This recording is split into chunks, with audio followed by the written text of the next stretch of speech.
Well, good afternoon, everybody, and welcome to 𝗛𝗚𝗛𝗛𝗧𝗏 Park for today's National League South clash between Bath City and Dorking Wanderers.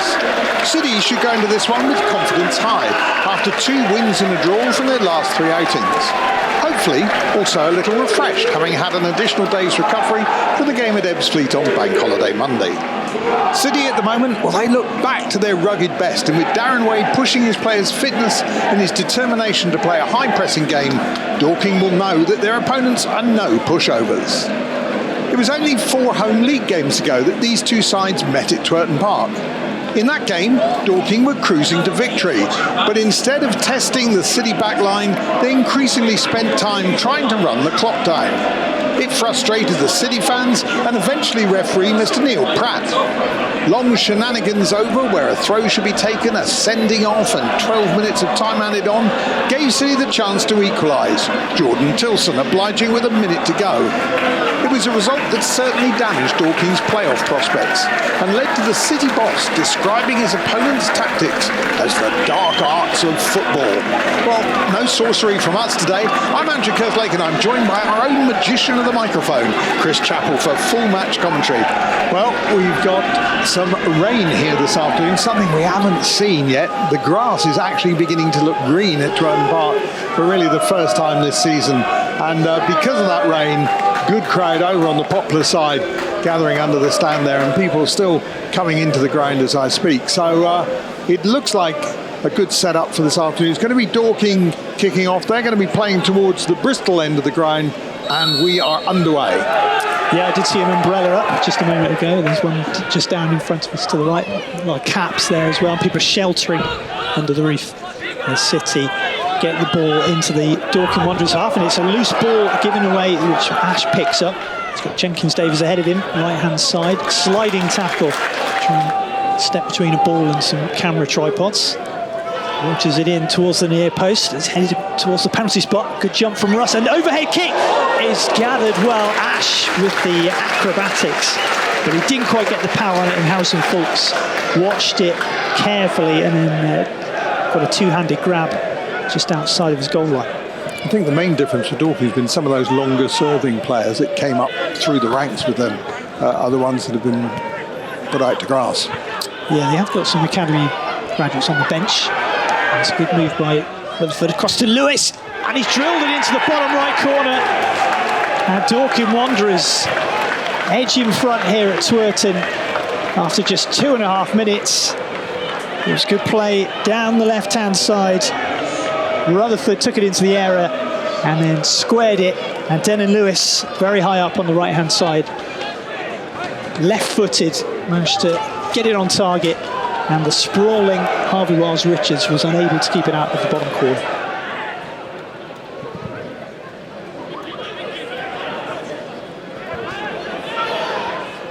The free kick finds the edge of the box. Now Jenkins Davies, and then a block shot from Beardmore. Ash is in there, and goalkeeper Fulks gets his hands on it. It was a bit of a scramble. Dorking couldn't clear the first ball away, and then Jenkins Davies and Beardmore buzzing around. Ball broke, but Ash was, ran out of room, really. It's one of those you could have seen going either way there, couldn't you? Fulks quickly into action. And amongst the legs, and it's gone out to Jenkins Davies on the right, into the area now. Chops it back towards Ash, unmarked, rolls it just wide of the post. No one near him, penalty spot. And he's missed the target, Andrew. That could be very expensive for City. He had time there. Jenkins Davies doing good work down that right-hand side. The ball pulled back, and Ash, unmarked, had time to do that, and maybe that was the trouble. He hit it just wide of the goal. Yeah, great movement from Brad Ash. The defence completely lost him. He's got the ball in his hands for the throw. Goes up the line. Greenslade wins it. Flicked over the top by Russ, and now Beardmore's in, edge of the area, and he's just knocked off balance by the challenge of Frank Vincent, and it goes through to the keeper, Fulks. But that was a good sighting of goal for Beardmore. It was. He never quite had the ball under control at any point, did he? Vincent launches it up the line. And Reigns can clear, just takes a nick off the back of Beardmore. Fisher plays it in behind for Jenkins Davies down the right-hand side. He's got Ash in the middle. Across the 6-yard box, everyone misses it. Fisher continues his run and gathers it on the left. Near the corner flag, takes it away and holds it up well, finds 𝗛𝗚𝗚𝗛𝗚𝗏 in space. There's a little look, drills it in, it takes a deflection, and then Jenkins Davis. It was Russ actually who was arriving. He was a few inches beyond his toe. And what's happened here? It's been given as a corner, I think. Whether the smashed in ball from 𝗛𝗚𝗚𝗛𝗏 did take a deflection, you could probably get away with standing out in this. It's not too bad. Flick on from Pryor from the long throw. It's bouncing in the area. Rutherford has a chance and fires it across goal. And it's wide, and it stays 1-0 Dorking.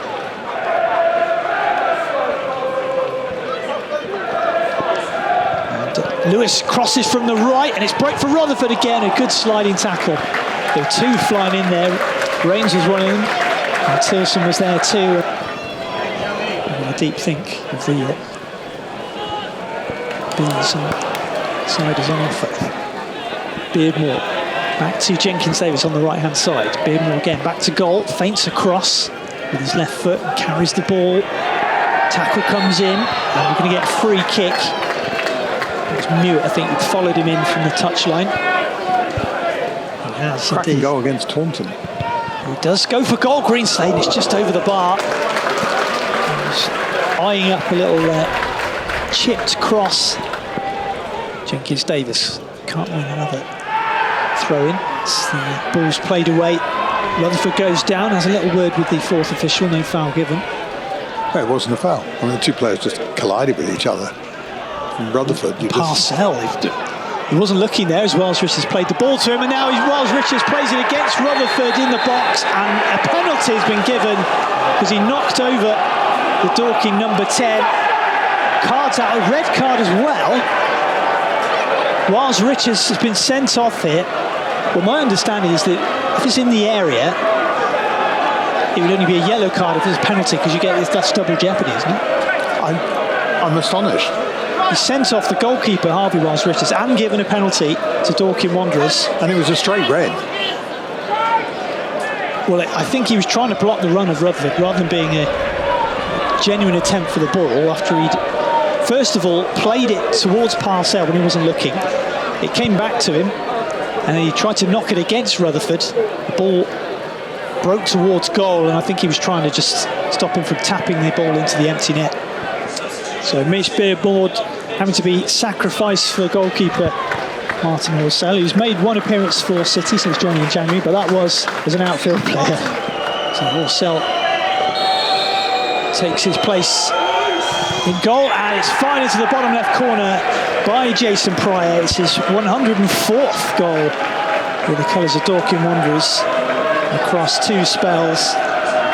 Horsell couldn't really do a lot with that. Smashed into the bottom left corner, and Dorking Wanderers now lead by 2-0, and will have an easier time of it, you would think, up against 10 players now for the rest of the game. And a long way to go. I mean, we are only in the 38th minute, so 7 minutes plus stoppage, probably at least 10 minutes before half-time, and then the 45 of the second half, and this is not going to be easy. An open play, Russ tries to flick it through to Ash, and it's picked up by Tilson in the middle. Challenge comes in from behind, Tilson keeps his feet. Rains threads it through to Jenkins Davis. Stays on his feet as well. Ash, edge of the area, tries to shoot on the turn, and it takes a deflection before landing in the grasp of Harrison Fawkes, the Dorking keeper. Ash will be doing a bit more defending now. Fisher holds the ball well, lays it off to Tilson, drops the shoulder, and now Fisher played through on the left-hand side. Jenkins Davis wants it on the far post, but Fisher just lost his balance for a moment. Still has possession, holds off Story near the touchline on the left. And he's won a free kick, did really well there, Fisher. On Slade. Whips it in. He's found Rains, and the header just wide of the left post. Fawkes was planted to the spot. Drifted wide of goal. It remains City 0, Dorking Wanderers 2, just before half-time. 𝗛𝗚𝗚𝗛𝗏 and Pryor grappling each other. It's breaking for Lewis centrally, and then his pass to 𝗛𝗚𝗚𝗛𝗏 on the left-hand side was behind him. And offside flag's gone up in the Romans' favour. I'm surprised there he didn't try a shot. Yeah, because You've got a new goalkeeper in, slippery ball. He got clear there. Instead, he elected to pass it out to the left-hand side. And we see Jordan Alvarez. Corner from the left-hand side, and the flying header from 𝗚𝗚𝗚𝗛𝗚𝗏, I think it was. Goes over the top. Long throw on the menu again. Up the line it goes, and there is the half-time whistle from referee Lewis Smith. And we go in with Dorking Wanderers 2-0 up, and a man up as well after that red card for Harvey whilst Richards got possession of the ball. And I think he just tried to get past one of the defenders to run on the inside and then lost it. Cross comes in, and an acrobatic effort from McShane is on target, but straight at Martin Roussel. I have to say, I rarely sample the food at Chappell. Too professional. Rutherford gets the ball inside the area, and it's come back to 𝗚𝗚𝗚𝗛𝗏, tries a shot, and it's well saved by Roussel, diving to his left.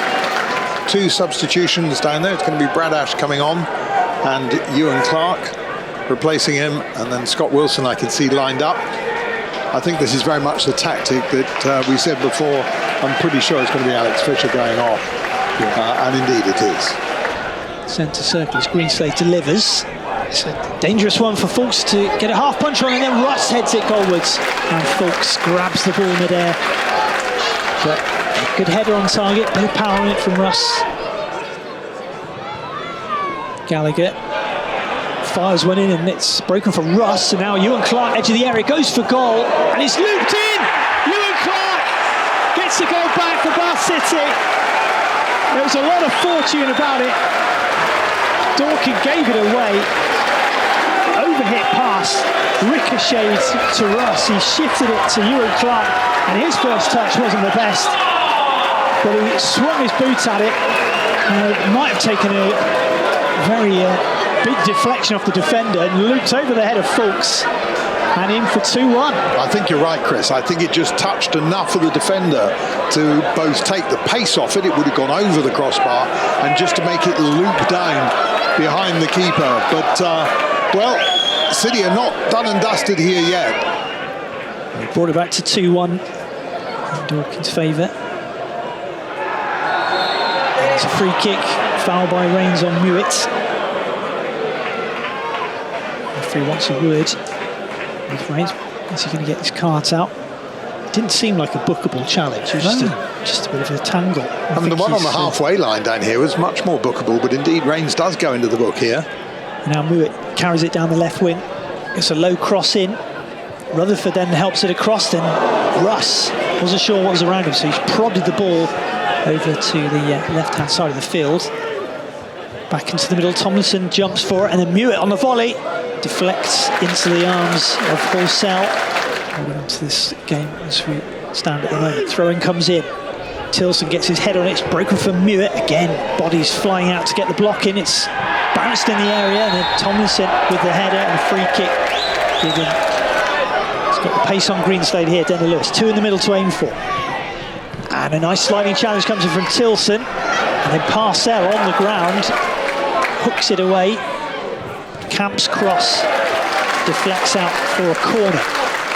So characteristic of Kieran Parcell that even lying on the ground he can still clear the ball and then gets up to put in a challenge, the ball going behind for a corner. For a brief moment, he looked like one of those woodlice. He was swinging their legs around trying to get the ball, and he did actually make contact eventually. The ball's been smacked over the fence. Just to the ground. I have no idea why he did that. There's plenty of balls on the edge of the field to use, so it's not like the delay tactic's going to work. Bizarre. It's another one to get from the Gardens, behind the goal at the Bath end. Left-footed corner from the right. Camp tries to turn in mid-air and send it goalwards. And switch of play finds Russ, right-hand side as City break. Jenkins Davis is furthest man forwards, one-on-one here with 𝗚𝗚𝗚𝗛𝗏. He's got control of it, and 𝗚𝗚𝗚𝗛𝗏 gets his foot on the ball. It's gone for a throw near the corner flag. City fans still shouting their team on over on that far side. Greenslade prods it, and the cross comes in from Clark, looking for Rains. It's glanced away, and Russ Looks over both shoulders, back to Tilson. Right-hand side, chips it down the line, but there's too much on that. It's getting more scrappy now. City are fighting for everything. You can sense that Dorking are a little bit wobbly with the command of their lead here. It's broken for Clark, right-hand side, chops it back. Jenkins-Davis hits it first time, but right in front of him was Story, who made the block. But it's City with the initiative, and you can hear the crowd getting behind them. You can sense something. Jenkins-Davis hits the ball against the defender and wins a corner.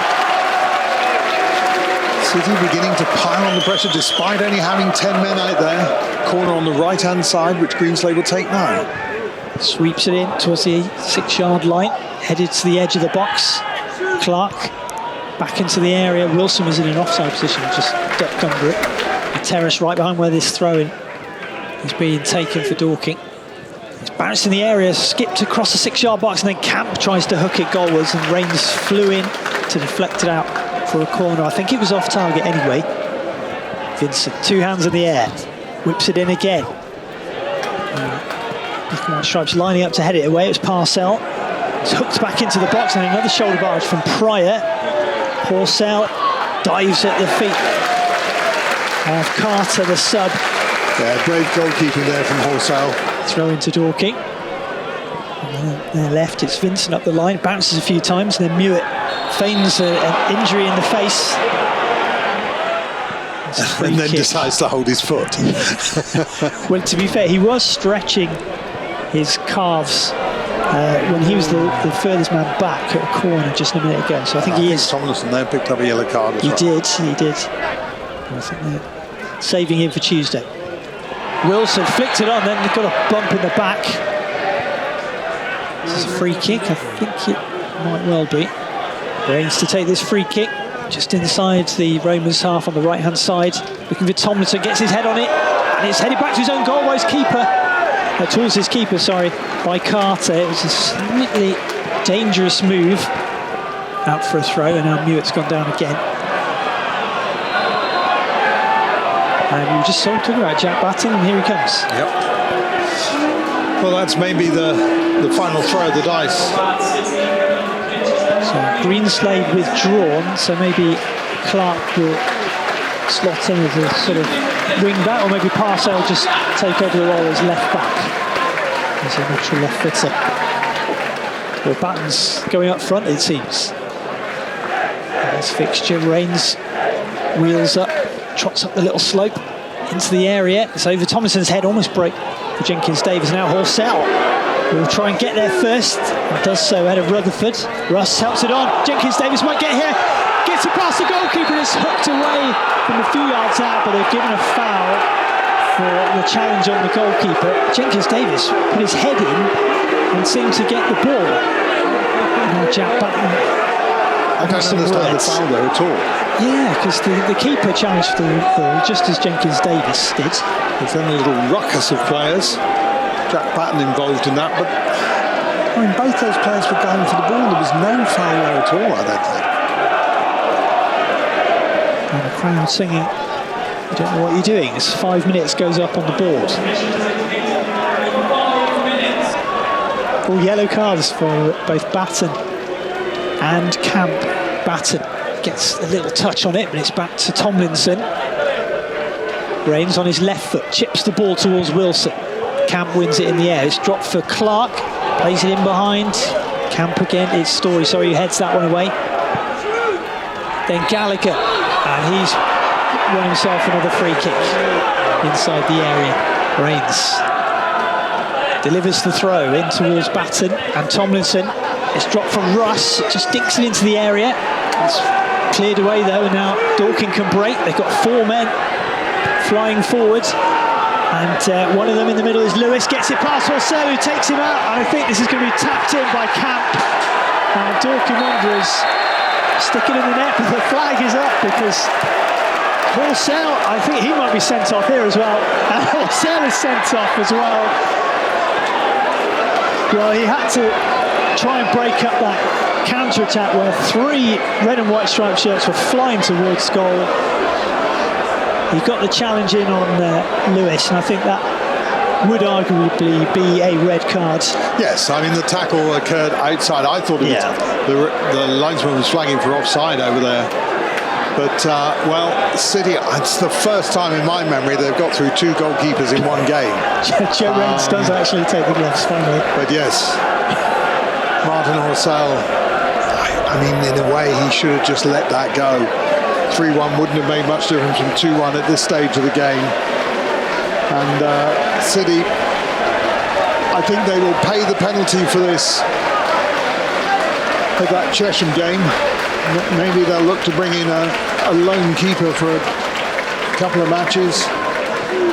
Tilson? Yeah, I think it's Jordan Tilson. Yes, I think you're right. So he's got a free kick to face here. Carter goes wide left to Taylor. He's just going to take it into the corner. Russ comes over and bumps into him. And the referee says that's enough for this afternoon. Dorking Wanderers end up winning the game by 2-1. But we've had 2 goalkeepers sent off for Bath City. There was 𝗛𝗚𝗛𝗚𝗛𝗧𝗦 in the first half, and Martin 𝗚𝗚𝗛𝗚𝗛𝗧𝗏's replacement. We've done a good job actually with a mini clean sheet there before taking out the score of the first goal, Dennis Lewis, right at the end of the game for another red card for a challenge outside the area. But after the penalty for the red card on 𝗛𝗚𝗛𝗚𝗛𝗧𝗏 was converted by Jason Pryor before half-time, City fought really well to get back into the game, and Ewan Clark's deflected shot got them back in at 2-1, and City had a sniff of getting a point out of this game. But in the end, it was a little bit beyond them, and Darren Way will have a huge headache over who's going to be in goal next weekend. But you have to say, apart from the 2 sendings off, City put in a fine battling performance this afternoon, because for much of this match you wouldn't have known that they were down to 10 men. Once they got that goal, they rejuvenated, they raced forward, they really put Dorking under pressure. And there was a period in this game where Dorking really didn't look like they knew how to contain Bath City, although they were a man short. But the story of this game will be about the sending off of those 2 keepers. Martin 𝗚𝗚𝗛𝗚𝗛𝗧𝗏, yes, raced off his line, maybe a little bit impetuously, caught the player, and you can argue that that red card was justified because it stopped a scoring opportunity as well. We're still somewhat mystified by the sending off of Wiles Richards, which we would have thought, you know, at most would have been a yellow card rather than a red. But it leaves City with a problem there, certainly if not for the game against Maidenhead, for the game against Chesham next Saturday, and Darren Way will have to do some thought. But I'm sure he will be pleased with the City performance, apart from the result in those 2 sendings off. And playing with 10 men for, you know, well over 50 minutes or so, they reduced the deficit as well, so only -1 on the goal difference. But maybe they could arguably you know, appeal against that for red card for 𝗛𝗚𝗛𝗚𝗛𝗚𝗏. It was a straight red, so you should be able to appeal it. And because it was inside the area and a penalty was given, it wasn't a violent act in any way. They've got, you know, a huge case in their favour for getting that one rescinded. Well, we'll be talking to Darren Way after this game, but you can hear from the crowd here applause ringing around Twerton Park, which after a 2-1 defeat you might find somewhat surprising, but I think the sympathy will go out to Darren Way. I said Darren Clark, wrong manager. Darren Way and his players this afternoon. And City, I think they've put in a very creditable shift today, and I think the substitutions that he made were the right substitutions at the right time. It was pointless trying to keep Brad Ash and Alex Fisher on the pitch. I think you just have run them into the ground, and you need them in 3 days' time.